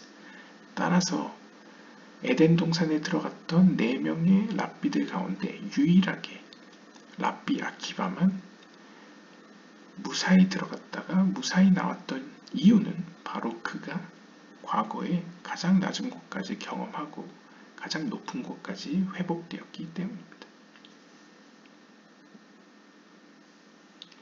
그러니까 어떻게 보면 영적으로 약간 비유적으로 못 볼 꼴도 다 보고 남들보다 더 경험이 많았다라고도 볼 수 있겠죠. 어둠의 세계도 보고 중간 세계도 보고 영적인 세계도 보고 거룩한 세계도 보고 하니 어떻게 보면 다른 에덴 동산에 들어갔던 다른 사람들과 다르게 미치지도 않고 죽지도 않고 이단으로 빠지지도 않고 무사히 나왔다 라고 볼 수 있겠습니다. He alone of the sages saw deep enough into Bar Kokhba to recognize his true messianic potential.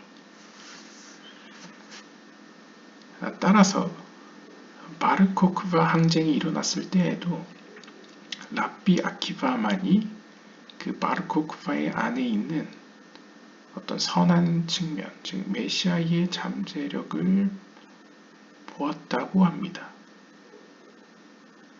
우리가 알다시피 바르 코크바 항쟁은 실패한 항쟁이지 않습니까? 그런데 거기서 의문이 드는 게 왜 랍비 아키바와 같은 인물이 바르 코크바에 참여했을까? 라는 의문이 드는데 이제 카발락자들이나 혹은 이 글을 쓴 주석가의 견해에서는 그것은 랍비 아키바만이 그 바르 코크바 안에 있는 어떤 선한 측면을 또 그 선한 측면이 메시아와 관련되어 있다는 걸 보았다는 것이죠. When the sages saw the temple plowed over in ruins, they cried. 2차 성전이 무너졌을 때에 많은 현자들은 폐허가 된 성전을 향해 크게 울부짖었습니다. 그러나 he alone left because he saw a step deeper that this would lead to its rebuilding. 그러나 마코트에 따르면 탈무드에 따르면 랍비 아키바 혼자서만 웃었다고 합니다. 그 이유는 그는 그 다음 단계에 이루어질 다시 세워질 성전을 보았기 때문입니다. And so Mashiach comes riding on a white, refined Hamor, state of materialism. 그래서 하기가에서는 이렇게 표현합니다. 마찬가지로 메시아는 하얀 당나귀 위에 타고 오실 것입니다. 그러니까 비유적으로 이야기하면 우리가 이전 영상의 나하쉬가 메시아가 됐었죠.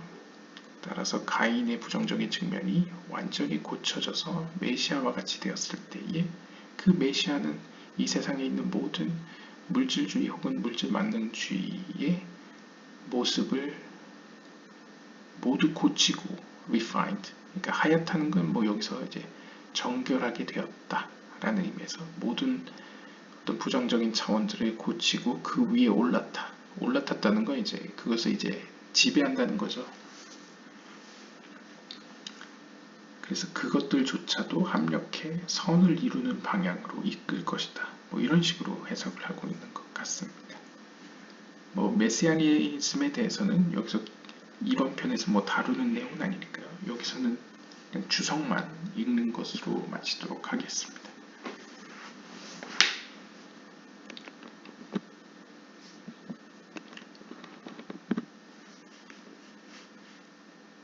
This explains much, for even though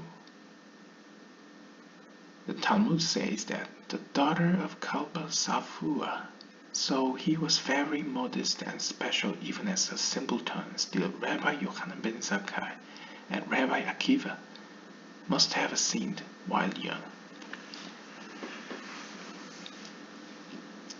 좀 더 우리가 이야기를 나눠보자면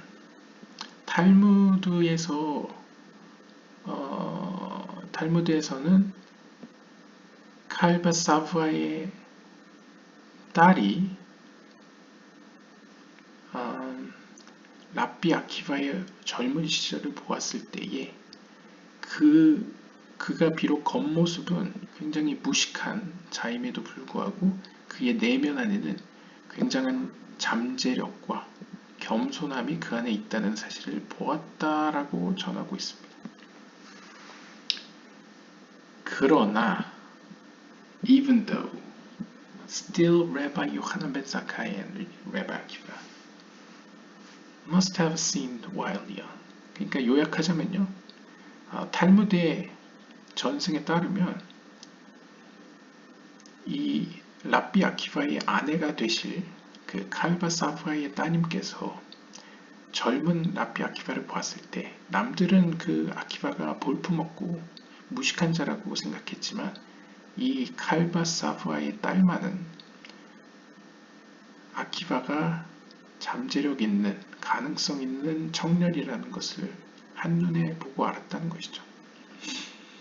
그래서 이제 결국 결혼을 하게 되는데, 그렇다 할지라도 우리가 실제적으로 본다면 랍비 요하난 벤 사카이와 랍비 아키바 모두 가인의 영혼에서 비롯된 자들이기 때문에 첫 40년간, 즉 한 명은 사업에 몰두하고 한 명은 그냥 무식하게 뭐 양을 가축을 돌봤을 테니까요.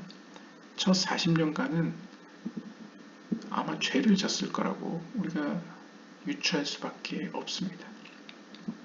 일단 주석을 보시면요. She is thus known for her father's merit. Do her lofty soul down.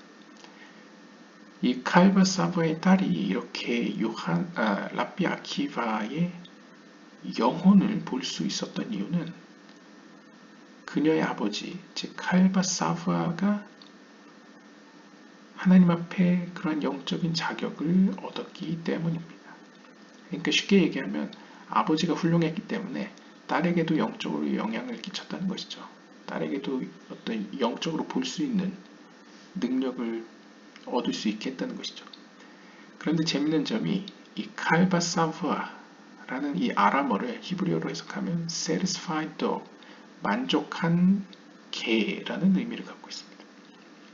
보통 카발라에서 이 클리포트 세력을 뭐 돼지 혹은 아까 나왔던 당나귀 혹은 개 이런 식으로 표현을 합니다. 그러니까 부정한 동물들이죠. 그런데 이 라비 아키바의 아내가 되는 혹은 라비 아키바의 아내의 아버지자 라비 아키바의 장인어른이 되는 칼바사바의 뜻이 만족한 개라는 점은 이 개라는 가인의 측면이 만족되었다. 즉 고쳐진 가인의 측면이 어떻게 보면 칼바사바에게 있었다.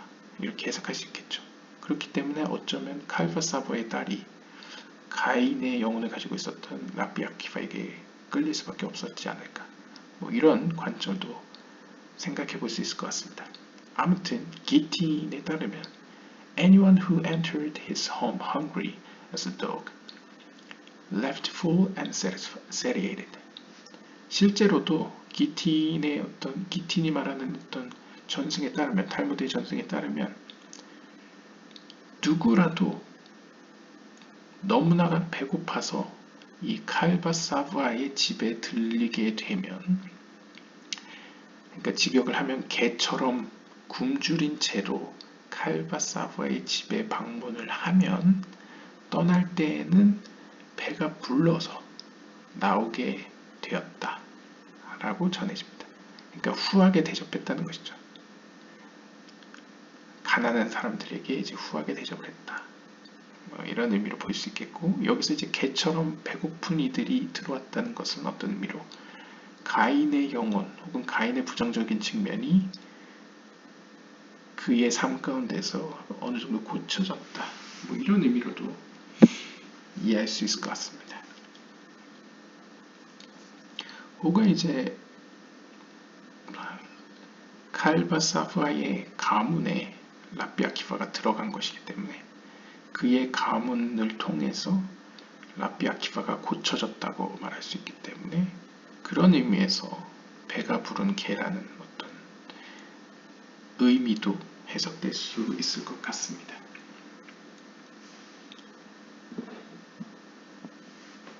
For this reason, 어쨌든 이렇게 요하난 벤 사카이와 라비 아키바는 첫 40년간은, 즉 젊었을 적에는 죄를 지을 수밖에 없었을 겁니다.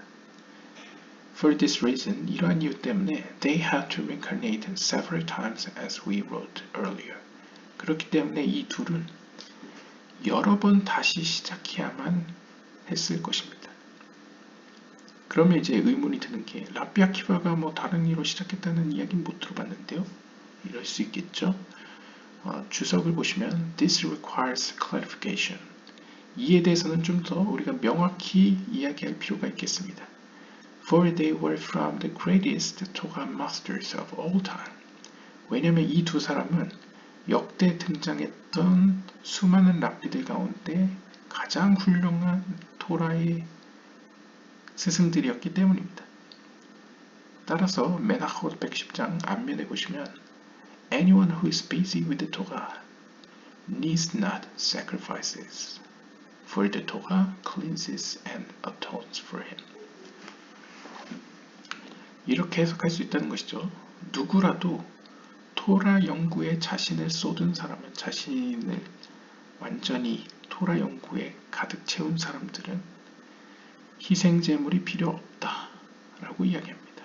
왜냐하면 토라가, 하나님의 말씀이 그들을 정결케 하고 그들의 죄를 속할 것이기 때문입니다. 즉 다시 말하면 원론적으로는 그들은 여러 번 다시 태어나야만 첫 40년간의 죄를 씻을 수 있는데 두 번째 40년이나 세 번째 40년간의 어떤 토라 연구를 통해서 토라 그 자체가 그들을 정결케 하고 그들을 구원할 수 있었을 것이라는 거죠. 그런 의미로 볼 수 있을 것 같습니다. Also, 또한, for this reason, 이러한 이유 때문에 a holy and special nefesh entered Rabbi Akiva as the son of comfort, and not from the seed of a Jew. for it was a wasted drop that had gone out from Joseph when he was seduced by the wife of his master, a non-Jewess. 또한 이러한 이유 때문에 그 비나의 수준까지 도달할 수 있는 마틴 루터 게이 네페시까지 도달할 수 있는 그 거룩하고 특별한 영혼이 라비 아키바와 같은 회심자의 후손의 사람에게 들어온 이유는 그 영혼 자신도 요셉으로부터 나타난 그 버려진 10개의 씨앗이죠. 그러니까 순교자의 영혼들. 그 순교자의 영혼 중에 하나였기 때문입니다. 그 씨앗은 과거에 보디발의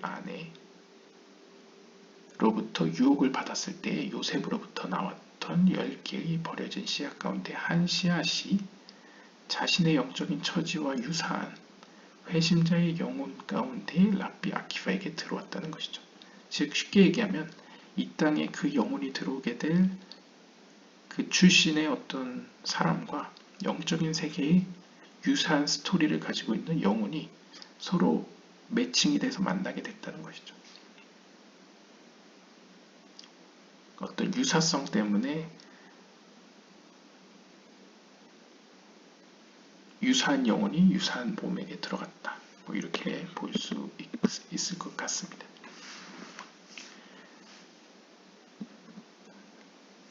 In truth, the nefesh of Rabbi Akiva is not like the rest of the souls that are created by the zivug of Tzaddikim in the Garden of Eden, as mentioned in the Zohar.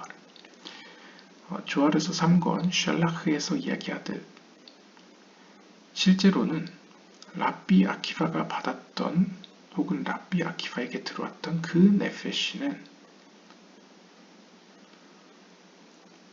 에덴 동산에서 의인들의 영혼의 어떤 연합 가운데에서 창조된 다른 기타 혹은 여타 영혼들과는 다릅니다. It is a very great and holy nefesh, but because of the sin of Adam and his son Cain, it fell down into the depths of the klipot, and later caused the instant when the seed left Joseph.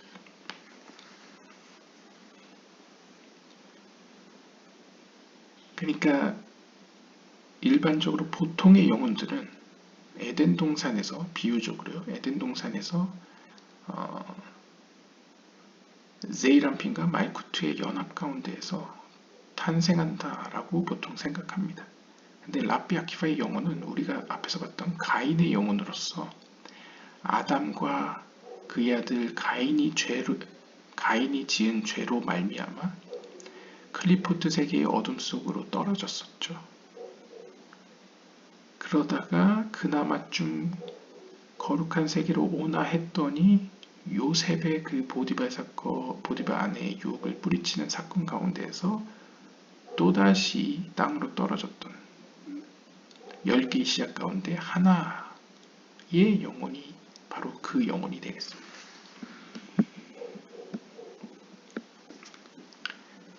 그래서 주석을 보시면요. The bigger they are, the harder they fall. 영적으로 더 큰 영혼일수록 더 깊이 떨어진다 라고 해석할 수 있겠는데요. The higher light, the lower it descends. 그러니까 더 높은 수준의 빛을 받을 영적으로 높은 수준의 영혼일수록 더 깊은 어둠 속으로 떨어진다는 것이죠. Through repentance, this is turned into a positive quality, and the teacher can go lower to raise up fallen souls. 리쿠테이 모아라는 56장에 따르면 회개를 통하여 이러한 부정적인 특성들은 긍정적인 특성들로 변화하게 되고 그 영혼은 오히려 스승이 되어 자기의 어렸을 적 모습과 유사한 클리포트 세계로 떨어진 영혼들을 구출하러 아래로 내려가서 그들을 들어올린다. 뭐 이렇게 표현하고 있습니다. 그러니까 어떻게 보면 마치 동병상련을 느끼듯이 자신의 어떤 이전의 모습을 그리고 자신이 어떻게 거기서 지금의 거룩한 단계로 올라왔는지를 기억하면서 어떻게 보면 회심자의 영혼을 만들어내는 존재가 될 수 있는 것이 바로 영적으로 높은 잠재력이 있으나 현재는 어둠 가운데 있는 이러한 가인의 두 번째 유형의 영혼들이 된다는 것이죠. 즉 요약하면 가인의 두 번째 영혼에 속한 그리고 요셉에게서 나온 10개의 순교자들의 영혼 가운데 하나가 랍비 아키바였다 라고 보시면 되겠습니다. Therefore, 따라서 it needed to enter the world at the time of intimacy into the body of the convert. 바로 이러한 이유 때문에 영적으로 높은 잠재력과 가능성과 또 비나의 수준까지 올라갈 수 있는 아질루트 세계의 네페시로서의 이 영혼은 자신과 가장 유사한 유대인의 명망 있는 가문이 아닌 회심자의 후손의 몸으로 들어가야만 했습니다.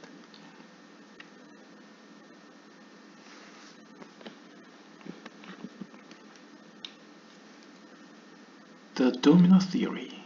우리가 이제 도미노 가설을 떠올려 보시면 One sin leads to another sin. 피르케 아봇이 이야기하듯 하나의 죄는 다른 죄를 이끌게 됩니다. 즉 하나의 죄를 지면 또 죄를 짓게 된다는 것이죠. Adam did not wait for Shabbat to be with Eve. 아담은 샤밧이 올 때까지 기다리지 못하고 하와와 하나가 되려 했습니다. This set off a tremor of impatience in creation that led to many mistakes. 이러한 아담의 참을성 없는 행동은 결국 창조의 과정에 있어서 큰 문제를 야기하였고 이 세상에 많은 문제를 가져다 주었습니다. Cain saw that Abel's extra wife was really his. 가령 예를 들면 아담의 죄로 인해서 가인에게 주어졌어야 할 어떤 영혼이 혹은 배우자가 이제 아벨에게 주어졌던 것이죠.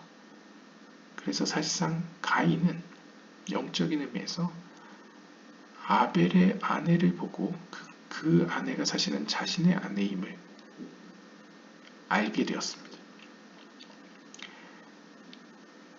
그런데 여기서 이제 다윗과 다윗과 밧세바 사건과 유사하게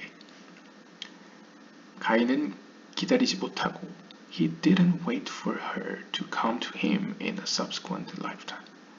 그는 하나님의 운행 가운데 그녀가 가인에게 올 어떤 시기를 기다리지 못하고 행동을 했다는 것이죠. 그래서 또 문제를 일으켰다는 것이죠. Instead, 오히려 대신에 he jumped the gun and took her prematurely, causing much damage. 결국 가인은 참지 못하고 그녀를 강압적으로 취하였고 그 결과 영적으로나 물질적으로 prematurely, 그러니까 그녀가 성숙하기도 전에 그녀를 취하였고 강압적으로 취하였고 그 결과 그들뿐만 아니라 그 이후의 세대에게 큰 상처를 남겨주었습니다. This in turn led to some small lack of perfection by Joseph. 바로 이러한 아담과 가인의 죄로 인해서 이후에 등장하게 될 요셉에게는 약간의 문제와 약간의 흠이 존재하게 되었습니다. 그러니까 나비 효과로 돌아온 거죠. Potiphar's wife wanted him. 보디발의 아내는 요셉을 원했습니다. Besides this, 그뿐만이 아니라 she also actually saw spiritually some deep connection between them. 그 보디발의 아내는 실제로 영적으로도 요셉과 자신 사이에 어떠한 영적인 연결이 있다는 사실을 느꼈습니다.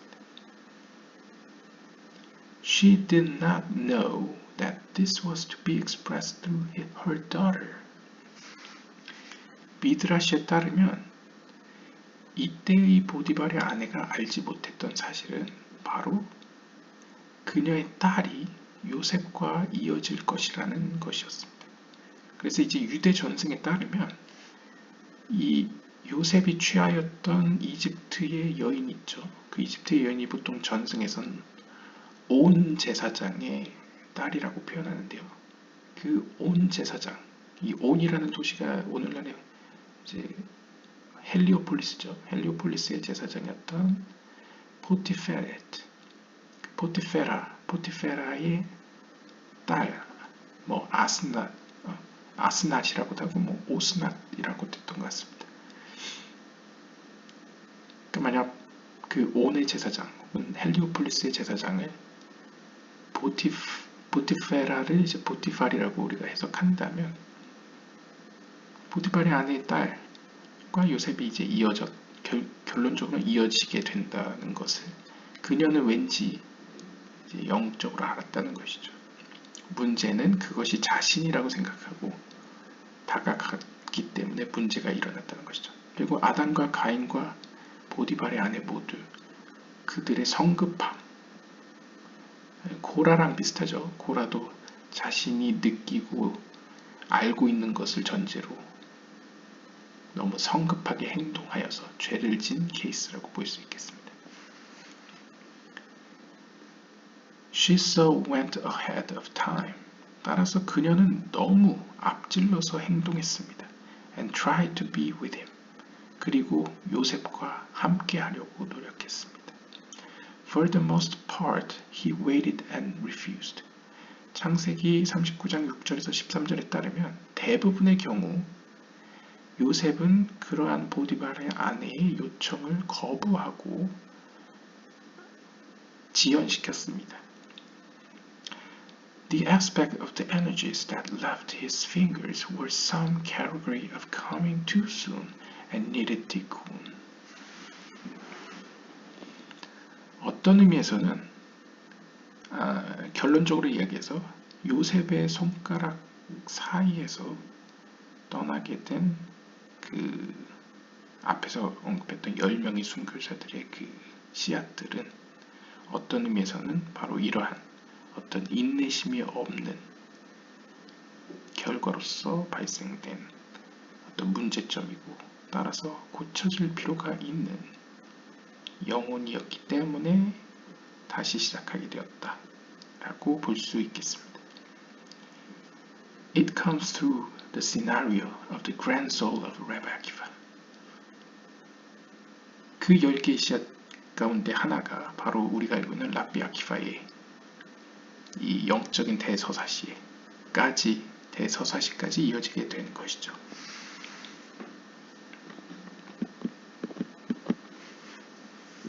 All this is in line with the previous teachings about Shmuel the prophet having the Mashiach ben Yosef spark. 지금까지 우리가 살펴본 이 랍비 아키파까지의 기다란 영적인 여정들은 결국 이전에 우리가 이야기했던 선지자 사무엘이 가지고 있었던 요셉의 아들 메시아라는 영혼과 관련이 있습니다. He also had the Nadab and Abihu channel. 이 선지자 사무엘 역시도 나답과 아비후의 영혼을 가지고 있었습니다. They came back a few times, and Rabbi Akiva was one of their main pit stop. 그리고 그 사사이자 선지자 사무엘에게 있었던 나답과 아비후의 영혼은 이제 랍비 아키파에까지 왔습니다. From here, we see that he also had the related Mashiach ben Yosef link. 여기서도 역시 우리는 사무엘에게 있었던 요셉의 아들 메시아의 영혼이 랍비 아키바에게 있음을 알 수 있습니다. For this reason, just as Shmuel anointed King David and furthered the Mashiach ben David spark, so did Rabbi Akiva sanctions its expression in his generation in Bar Kokhba. 즉 요약하자면 마치 요셉의 아들 메시아의 영을 가지고 있었던 사무엘이 다윗의 아들 메시아를 상징하는 다윗에게 기름을 부었듯이 마찬가지로 요셉의 아들 메시아의 영혼을 가지고 있었던 랍비 아키바가 다윗의 아들 메시아의 영혼을 가지고 있었던 바르코크바를 지지했다 라고 이제 해석을 하는 거죠. 주석을 보시면요. Thus, coupling of the two Mashiach's pairs, Yesod and Malchut, together the root unification necessary for the redemption. 여기서 이제 요셉의 아들 메시아와 다윗의 아들 메시아라는 두 모습의 메시아의 연합은 세피로스 표현하면 예소드와 말쿠트의 연합으로 이해할 수 있겠습니다.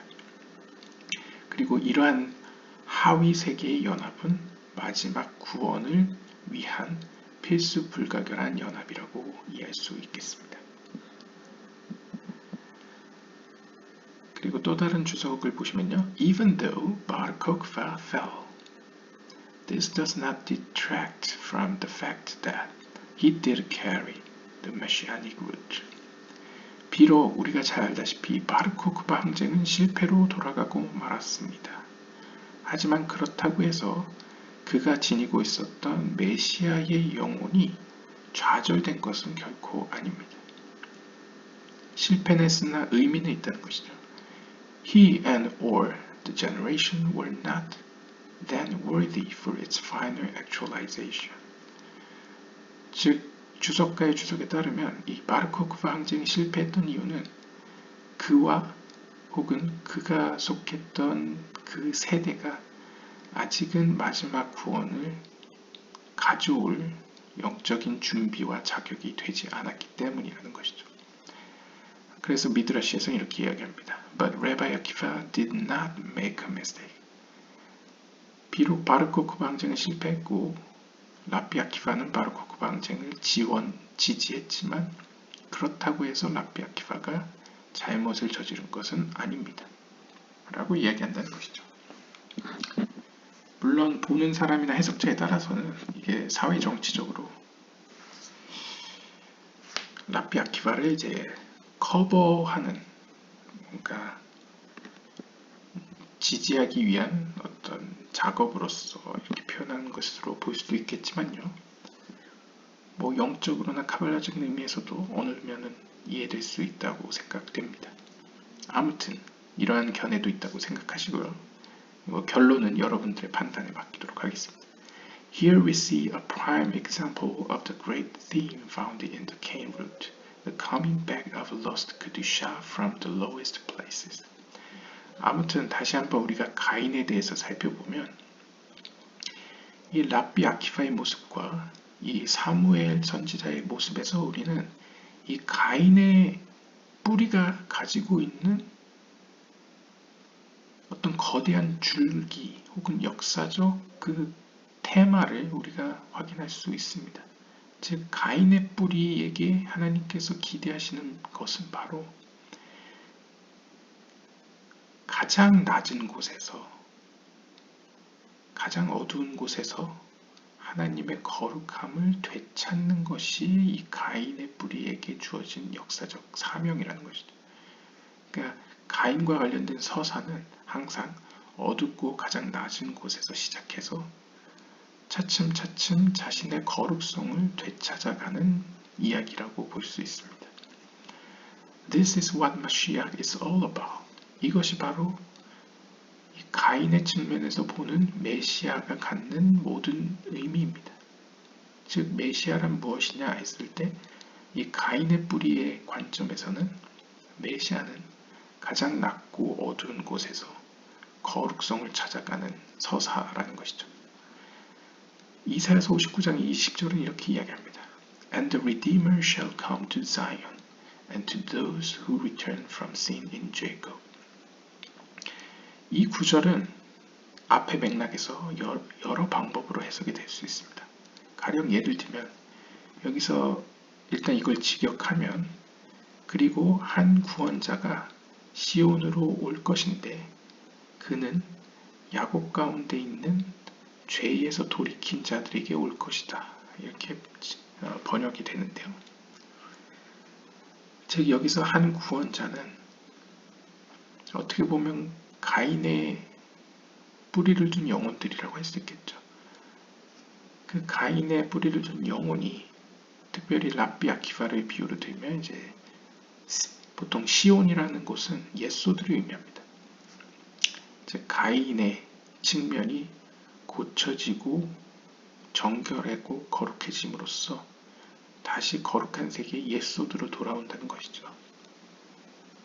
그때 그는 야곱 가운데 있는, 즉 야곱 가운데 있다는 건 보통 아벨의 측면이겠죠. 아벨의 측면 가운데 있는 혹은 아벨의 측면과 더불어서, 왜냐하면 히브리어로 보면 아마 베 야콥일 수도 있을 것 같습니다. 야곱의 아벨의 측면과 더불어서 혹은 아벨의 측면 가운데 있는 죄로부터 돌이킨 모든 자들에게 온다.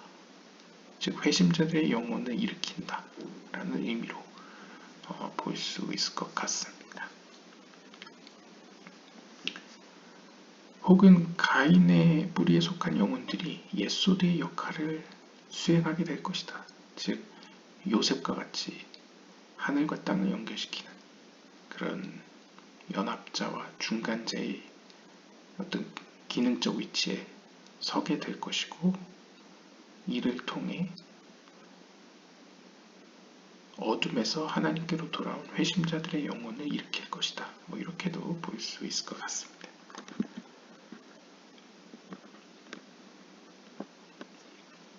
네, 본문이 길어서 이번 영상은 여기서 마치고 다음 2부 순서로 다시 읽어나가도록 하겠습니다.